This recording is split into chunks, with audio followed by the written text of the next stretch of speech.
Good morning sa lahat. Tara mag-layout and design tayo na ating prayers for the GC guys. Using cellphone tayo. Docs apps and slides apps ang ating ginagamit na pang design. Habang nagdadaldal ako guys, gumagawa yung kamay ko rito ng ating prayers. So, basahin ko na sa inyo. Ito na yung ipapasa natin sa GC.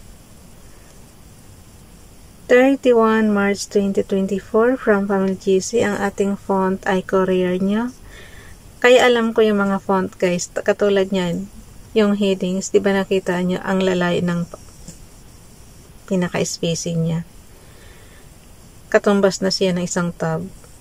One tab is 5 spacing, di ba? So, ang nangyayari sa kanya, parang ganun-ganun yung font ng Courier nyo. Ang lalayo ng patlang. So, ulitin ko.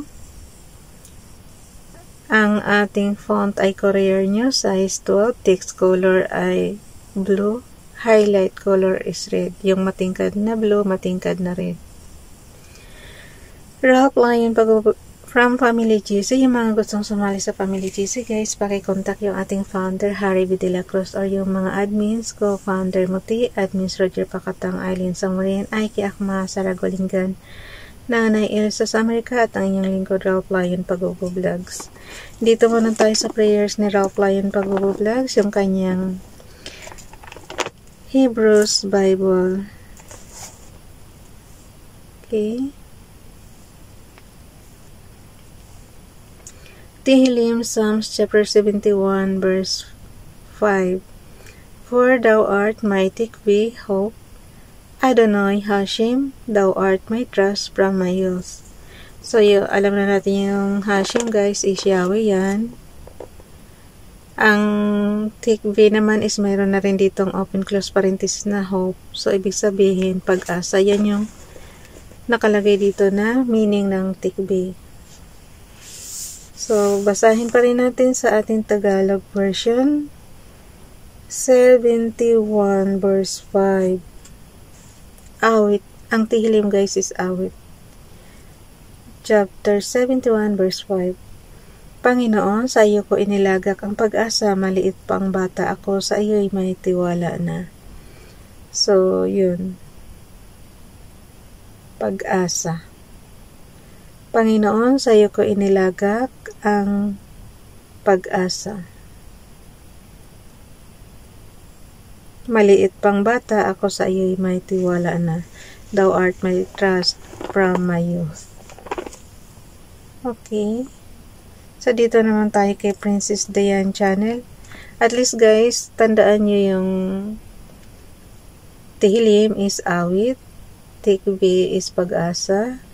Adonai Hashem is Panginoong Yahweh yan. So, yun.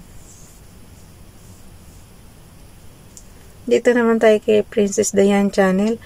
Kahit pa isa-isang word lang, basta't matandain kayo pag malakas yung memory nyo, matututunan nyo na yung Hebrews language eh.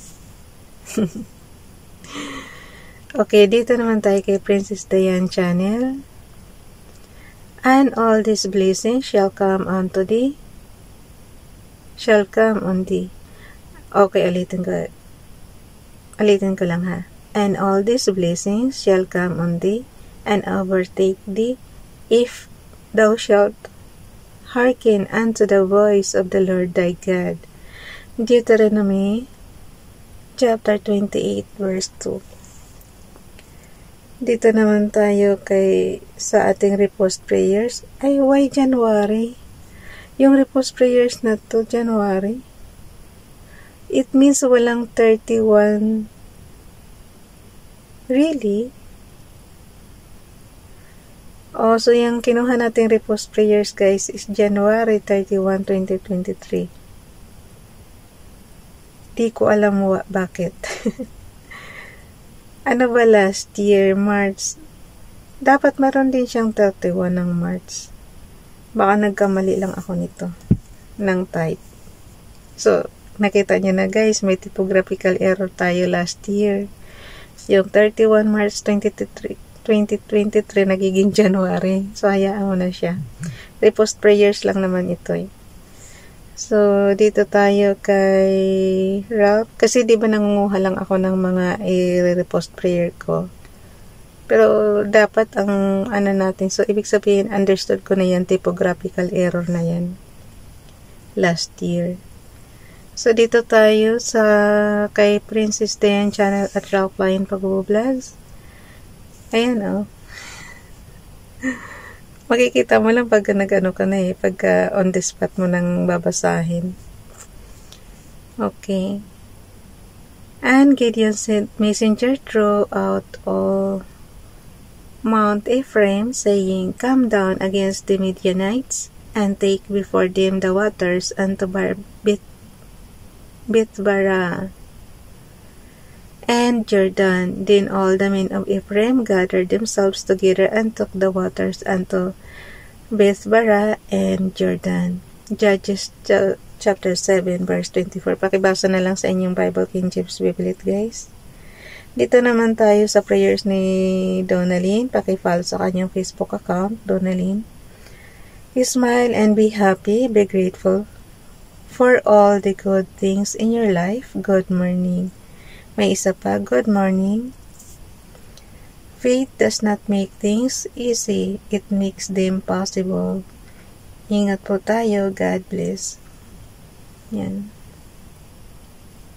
So, ipapasa na natin to guys sa Jesus. Sabi ko nga sa inyo, na-layout ko na yan I-explore nyo na lang yung docs apps nyo tsaka slice apps guys.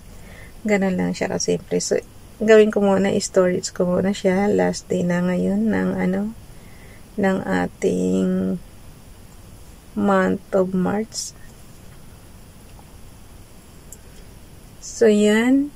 Nakita nyo hanggang 30 lang muna ng March. Kaya, ang gawin ko, i-add natin yung kahapon. Image of ourselves from photos. Ba't kaya nakalimutan ko siyang i-storage? Kahapon wala Ayan.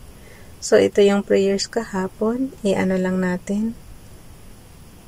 Nakita nyo, lagpas-lagpas pa siya sa column, diba? So, i-compress lang natin yan. Sabi ko sa nga sa inyo, pag naka-blue dots pa, movable pa yan. So, ang gawin natin, i-akit lang natin ng kaunti.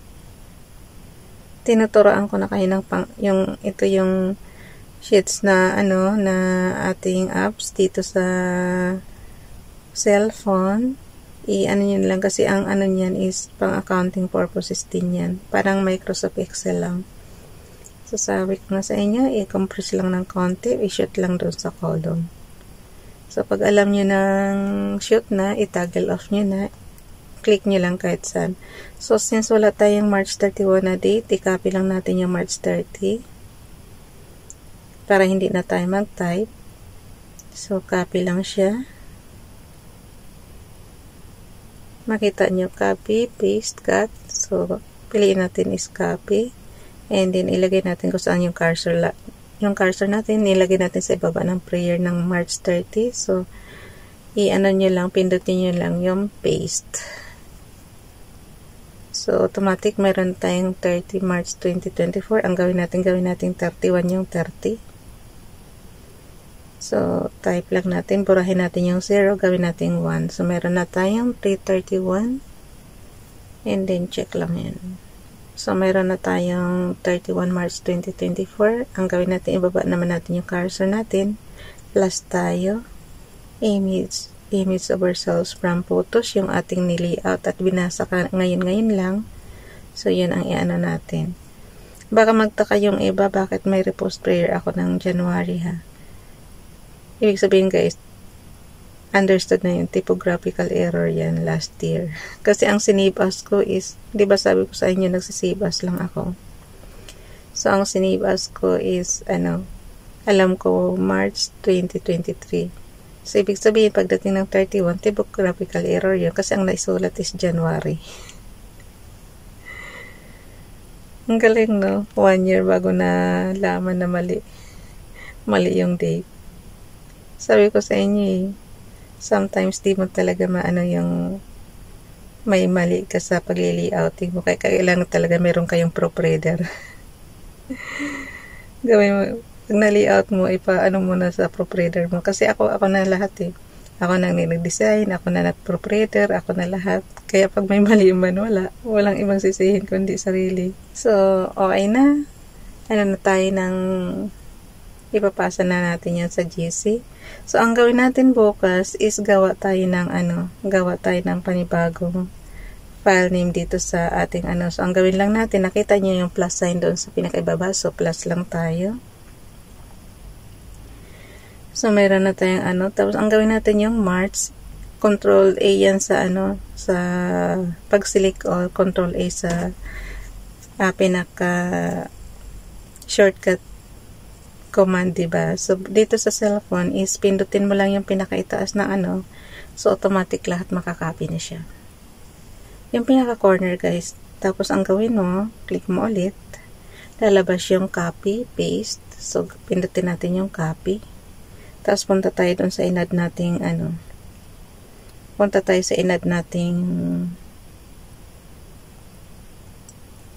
tapos, pinutin lang natin yan. Another sheet to ng nandito na tayo sa ibang so, i-paste lang natin. Ang nakakopy lang niya, guys, is puro date lang. Hindi yung graphics. Ewan ko bakit. Ganun siya eh. So, ang gawin natin, i-rename natin yung sheet number 41. I-rename lang natin. So, piliin natin yung rename. Tinuruan ko na kayo. hindi ko to tinuturo dati. So, ang gawin natin April para mayroon tayong April. So, 2024 April. Okay. April.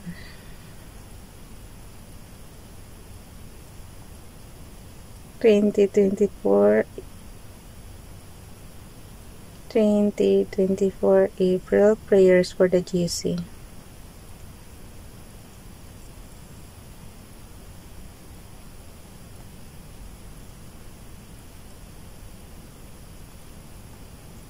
So, mayroon na tayong okay lang siya. Hindi mo makikita yung kasi mahaba. So, Jesus lang ang nakita. Pero na-type na natin yung 2024. So, makita nyo na mayroon na tayong April. So, bukas ayusin ko na lang yung date. Palitan ko lang yung 3 ng katulad nito. So, palitan mo lang ng 4 yung 3. So, magiging April 1 na yan. So, mayroon tayong 4/01/2024. Kaya April na siya. So, ganun lang siya kasimple, guys. Ipasa na natin yung yung ating kaya nga sabi ko sa inyo hanapan nyo ako ng buong March. Mayroon ako buong March. Yung ginawa natin ngayong another sheets, pero mayroon tayong isang file name lang. Kaya tingnan mo. Ang file name natin is 2 Prayers Family GC. Ganun lang siya. Bye everyone. God bless.